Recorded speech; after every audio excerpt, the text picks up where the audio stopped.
Fala galera, tudo bom com vocês? Vamos continuar o estudo dos contratos e agora nós vamos para uma nova fase desse estudo, que é a análise da formação do contrato. E vamos então começar a estudar com a fase de pontuação e a proposta de contratar.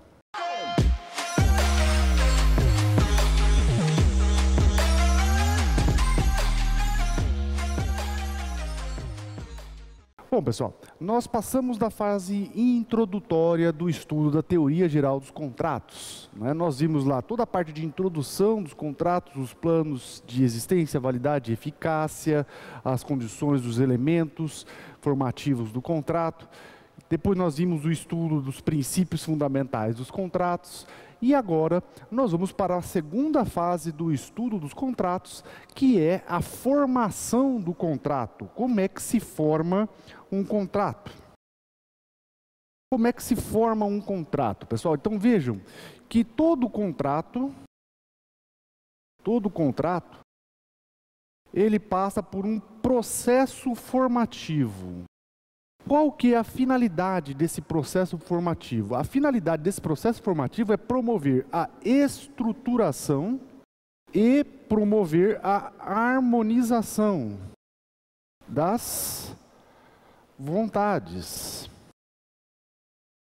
Vejam, pessoal, que como nós vimos nas aulas anteriores, todo contrato ele precisa de duas vontades. Essas vontades têm que ser contrapostas, porém harmônicas. E quando que nós vamos encontrar essas duas vontades contrapostas, elemento estrutural, e harmonizadas, elemento funcional? Na formação do contrato. Às vezes, pessoal, essa formação do contrato ela é rápida. Às vezes ela é um pouquinho demorada. E basicamente, pessoal, ela vai passar por três fases. Ela pode passar por três fases: a fase da pontuação, a fase da proposta e a fase da aceitação, que é quando nós vamos ter então a formação do contrato. Então veja, pessoal, que basicamente todo contrato passa por essas três fases. Alguns não. Alguns passam da fase da pontuação. A fase da pontuação não existe. Entra direto na fase da proposta. Outros, pessoal, passam pela fase da pontuação bem rápido, vai para a proposta e já vai para a aceitação. E outros têm uma fase de pontuação bastante demorada, como a gente vai ver daqui um pouquinho. E em outras situações, pessoal, a fase da proposta também é muito rápida. Por exemplo, você vai no supermercado, você está rico, né? E você vai lá comprar um pacote de arroz, né? Porque hoje, quando você compra um pacote de arroz, você é rico, né? Lembrando que, neste momento, nós estamos vivendo uma crise na economia brasileira. Mas veja, pessoal, você vai lá no supermercado, vai fazer uma compra no supermercado de um pacote de arroz, por exemplo. O supermercado, de cara, te apresenta uma proposta, que é o valor daquele pacote de arroz na prateleira. Aquilo é uma proposta. Se você vai comprar um carro, você vai passar por uma série de fases até que se finalize a compra desse carro. Se você vai comprar um apartamento, você não vai fazer isso a toque de caixa, você vai passar aí um certo período pensando, negociando até que você vai comprar.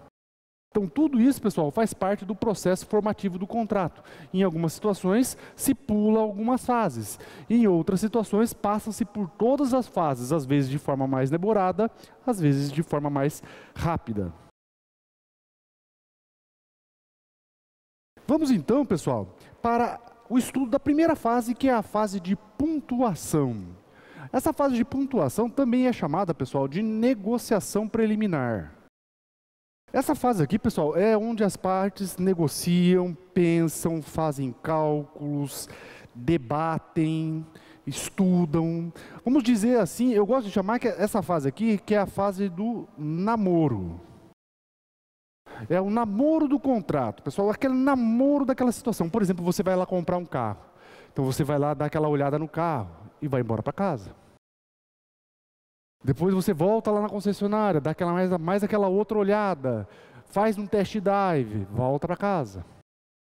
Depois você vai lá na concessionária de novo, estuda condições de financiamento, estuda ver quanto que vai avaliar o seu carro, volta para casa. E nisso, pessoal, você vai trabalhando a ideia. até que você pode fazer uma proposta. Mas toda essa fase anterior à proposta de formação do contrato é chamada de fase de pontuação, ou seja, é a fase, o momento em que as partes pensam, estudam, calculam, até que se chega numa proposta. Chegou na proposta, pessoal, encerrou a fase de pontuação. Chegou na proposta, nós encerramos a fase de pontuação. Veja, pessoal, que uma característica da fase de pontuação é que ela não é vinculativa. Não é vinculativa. Traduzindo isso, não obriga. Pessoal, você pode negociar e não chegar numa proposta. Vai vincular? Não. Não vincula. Então, pessoal, a negociação preliminar não vai gerar obrigatoriamente um contrato. Pode acontecer de gerar, pode acontecer de não gerar. Certo, pessoal? Ok? Mas, o que acontece, pessoal? Apesar de não gerar, a fase de negociação preliminar pode gerar uma coisa chamada de responsabilidade civil pré-contratual. O que é a responsabilidade civil pré-contratual, pessoal? É aquela situação onde nós temos uma negociação tão avançada que a parte deixa de celebrar contrato com outra pessoa ou com outras pessoas por causa daquela negociação. Aquela negociação já criou uma expectativa de formar o contrato, mas veja, não é obrigatório formar, mas criou a expectativa. E aí, pessoal, a outra parte simplesmente não fala que não vai celebrar o contrato. Não faz a proposta. Não finaliza a negociação. Veja, pessoal, que isso aí quebra a expectativa. E aí fere o dever de boa-fé objetiva que deve existir, que a gente estudou lá nos vídeos anteriores, artigo 422. A boa-fé objetiva ela deve existir tanto na formação, quanto na celebração e no cumprimento do contrato. Então, a partir do momento que uma parte encerra uma negociação sem um motivo justo, uma negociação que já está bem avançada, sem um motivo justo, ela quebra o dever de boa-fé objetiva. E aí, segundo a doutrina, faz gerar a responsabilidade civil pré-contratual. Para isso acontecer, pessoal, nós precisamos de alguns requisitos. Basicamente, 3 requisitos para nós formarmos a responsabilidade civil pré-contratual. Primeiro, formação de expectativa. Formação de expectativa legítima. Formação de uma expectativa legítima. Segundo, frustração injustificada. Aqui, quebra da boa-fé objetiva. E terceiro, importantíssimo, pessoal, porque pode ter uma expectativa legítima, pode ter uma frustração injustificada, mas não ter prejuízo. E a gente sabe, pessoal, que todo ato de responsabilidade civil, todo o dever de indenizar, parte de um pressuposto. Qual é o pressuposto? Prova do prejuízo. Eu tenho que ter a prova do prejuízo. Aqui, pessoal, não vai caber dano moral. Em regra, não vai caber dano moral. A não ser que seja uma situação muito grave. Então, na verdade, a prova do prejuízo aqui, o prejuízo é dano material. E dano material depende de prova do quanto? Do valor. Sem a prova, não tem indenização. Então veja, pessoal, isso aqui é uma ideia muito interessante, é uma teoria bastante interessante que tenha ganhado bastante força nos últimos anos. Certo, pessoal? Para a gente encerrar esse ponto aqui, só fazendo uma chavezinha aqui do lado, Fase de pontuação ou negociação preliminar é diferente de contrato preliminar. É diferente de contrato preliminar, pessoal. Vejam, contrato preliminar é contrato. Contrato preliminar é contrato, pessoal. O que é o contrato preliminar? Gera a obrigação de celebrar o contrato definitivo.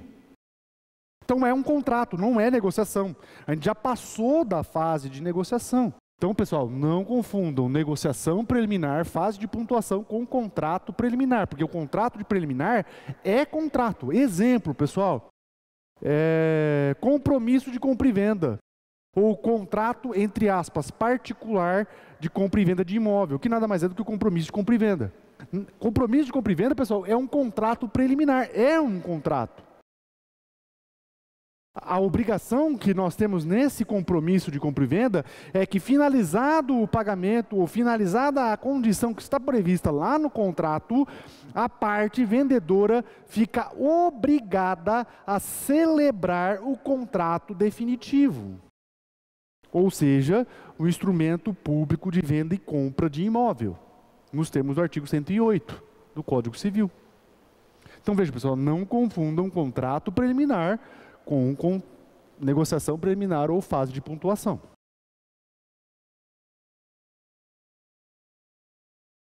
Beleza, pessoal. Compreendido então a fase de pontuação, como eu disse para vocês, às vezes nós temos a fase de pontuação, às vezes a gente já vai direto para a proposta, né? E vejam, pessoal, que então concluída a fase de pontuação, ela gera uma proposta. E às vezes não tem a fase, nós temos direto a proposta. E o que é a proposta? Pessoal, a proposta nada mais é do que a apresentação, vamos colocar aqui conceito, né? Que eu até esqueci de escrever aqui.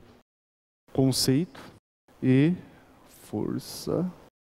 Então veja, pessoal, que no resultado final de uma negociação ou diretamente nós chegamos a uma proposta. E o que é a proposta, pessoal? Primeiro, que a gente pode considerar que praticamente todos já receberam proposta ou vão receber um dia. Por que eu falo isso? Como eu já disse com um exemplo, pessoal, se você vai no supermercado comprar um pacote de arroz, o preço que está na prateleira é a proposta de contratar. O supermercado está falando, você quer comprar esse pacote de arroz? O preço dele é esse aqui. Você aceita? Sim, beleza, pega e leva para o caixa. Você não aceita? Tchau e benção, a porta é a serventia da casa. Então veja, pessoal, praticamente todos nós diariamente estamos expostos a propostas. E o que é uma proposta, pessoal? Proposta é oferta vinculativa feita a outra pessoa com a intenção de celebrar um contrato. Então veja, pessoal, que nós temos a proposta como uma oferta de natureza vinculativa. Uma oferta de natureza vinculativa feita a outra pessoa com o objetivo de celebrar um contrato. Quem são as partes, pessoal? As partes nessa relação, nós vamos ter proponente, ofertante, policitante, proponente, ofertante, policitante, que é a pessoa que faz a proposta. Quem faz a proposta. E do outro lado, pessoal, nós vamos ter o aceitante ou oblato. Aliás, oblato é um nome muito legal para você botar no seu filho, né? Pensa você botar seu filho, né, de oblato. Ó. Oblato, vem cá, meu filho, né? Oblato, aquele que recebe a proposta, tá? Então, no exemplo do supermercado, pessoal, o supermercado é o proponente, você que está indo lá comprar é o oblato. Você recebeu uma correspondência com uma proposta de contratar um cartão de crédito. O banco é o proponente, você é o oblato. Você recebeu uma proposta de celebrar um contrato de um serviço de telefonia de fibra, né, que eu diariamente recebo inúmeras ligações disso, né, ligações e mensagens. A operadora proponente, você, oblato. Certo? E veja, pessoal, que, em regra, toda proposta é revestida de uma coisa que nós chamamos de caráter vinculante. Observem aí que no conceito que eu passei para vocês, pessoal, está lá, oferta vinculante. Então, pessoal, toda proposta tem como característica a força vinculante. A força vinculante. A ideia da força vinculante da proposta, pessoal, está exatamente no artigo 427, primeira parte, logo no comecinho dele. Se você olhar lá o artigo 427, a proposta de contrato obriga o proponente. Então, regra, a proposta obriga, está acabando a tinta, o proponente. A proposta de contratar obriga o proponente. Certo, pessoal? Só que, aliás, isso aí é importante, até por causa, pessoal, do princípio da segurança das relações jurídicas, né? Pensa, pessoal, se a proposta não fosse obrigatória, pensa a bagunça que ia ser. Eu falo para você que eu quero contratar com você, te apresento a proposta, aí você aceita, ah, não, mas não era bem isso que eu queria. Não, tá? A proposta deve obrigar. Só que, logicamente, pessoal, que toda regra tem uma exceção.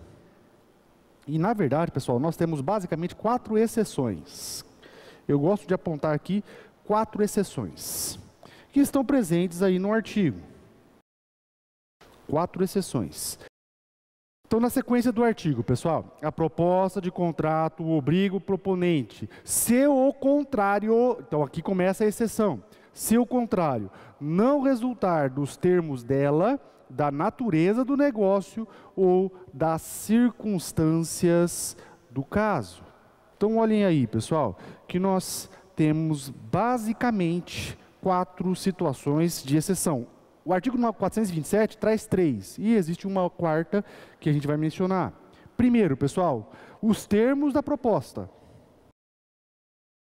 Por exemplo, pessoal, a própria proposta pode retirar a sua vinculatividade.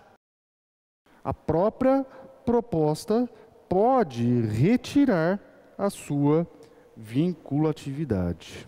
Exemplo disso aqui, pessoal, é quando lá na proposta o proponente faz a menção de que aquela proposta não, ou pode perder a vigência a qualquer momento, ou pode ser retirada a obrigatoriedade dela a qualquer momento. Logicamente, pessoal, que isso só tem, essa primeira situação aqui, só se aplica para o direito civil. Só para o direito civil. Por quê, pessoal? Não se aplica nas relações de consumo. Não se aplica no CDC. O CDC, pessoal, veda isso aqui. Cuidado, tá, pessoal? Cuidado. O CDC veda essa situação aqui. A exclusão da obrigatoriedade da proposta nos termos dela. Tá? Nas relações de direito civil até pode acontecer, desde que fique bem claro isso, mas no CDC não pode. Tá? Segunda situação de exceção que nós temos, pessoal, é a própria natureza da proposta.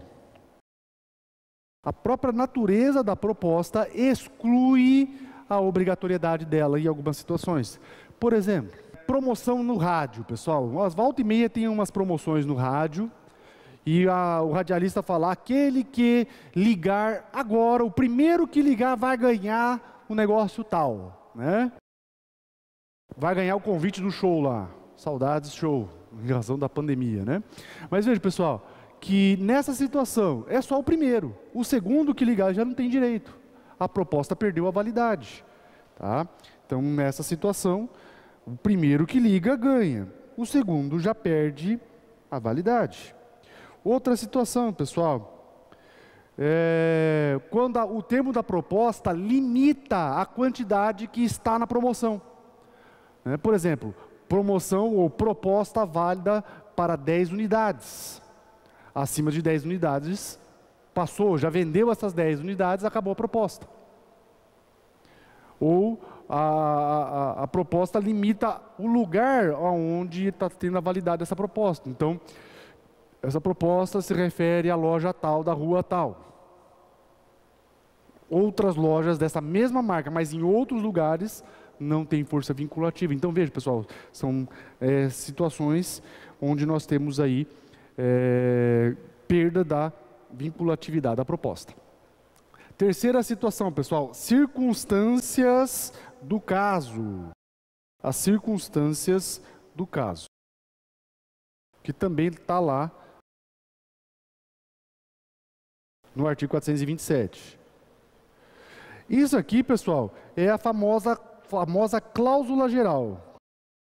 Faz parte do gênero cláusula geral. Aqui está mais para conceito jurídico indeterminado.